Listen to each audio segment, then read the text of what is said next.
Pero, okay. Sobrang naaliw ako, nakalimutan ko na ilagay yung score. Actually, believe talaga ako kasi sobrang nakikita ko yung fighting spirit nila. Yung effort nila, alam ko, nag-practice talaga sila. Di ba lang, 3 weeks siguro sila, nag-practice nila. Ang hirap kaya gawin yung sumasayaw ka, gumagawang wortos, kumakanta.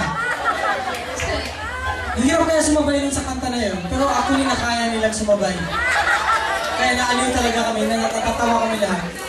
Kaya yung binita ko sa iyo, kaso lang yung sa doon sa banda yung dulo, hindi ko alam kung anong ginagawa nila sa dulo. But anyway, ito yung score nyo. Hindi ko pa nilagay, lagay ko muna.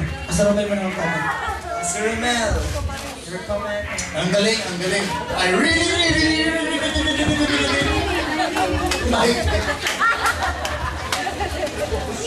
Nakita natin yung effort nila. Sobrang effort. Yung uniform nila, yung attire nila, pati buhok, may effort. Yung wig, ginawang kadena. At saka parang nag-word study sila. Jingle bell. 100 times ata na mag jingle bell, jingle bell, jingle bell, rock, jingle bell, rock, jingle bell. So maganda. Maganda. Alright. Ito yung score ko. Alright.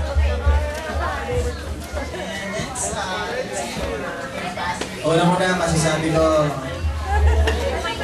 kung wala yung admin team, ano yung sinasabi ka dyan, please?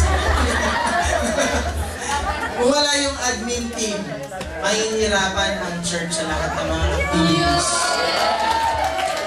Kasi yung admin team, yan talaga yung mga nagtatrabaho sa background.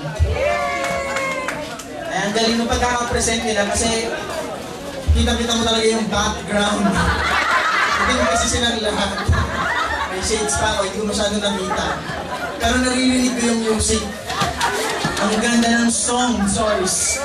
Marami talaga yung song choice. Pero nakikita ko kasi yung effort nila talaga nandun. Tsaka pinanindigan nila yung costume. Pinanindigan nila yung pagkanta. Kita-kita mo talaga na magaling sila sa paperworks. So maraming salamat sa admin team. Congratulations, dahil yan ang score nyo.